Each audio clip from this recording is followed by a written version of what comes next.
بسم اللہ الرحمن الرحیم۔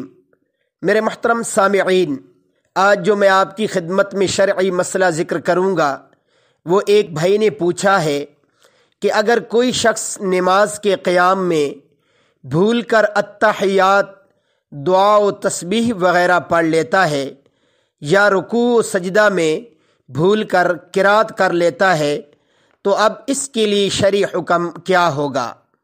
میرے محترم سامعین، اس مسئلہ کا جواب خوب توجہ سے سماعت فرما لیجیے اور مزید مستند شرعی مسائل جاننے کے لیے میرے اسلامی چینل کو ضرور سبسکرائب فرما لیجیے۔ تو توجہ سے جواب سنیے۔ اگر سورہ فاتحہ سے پہلے بھول کر تشہد یا تسبیح پڑھ لے تو سجدہ سہو لازم نہیں آتا، اور اگر سورہ فاتحہ کے بعد پڑھے تو سجدہ سہو لازم آتا ہے۔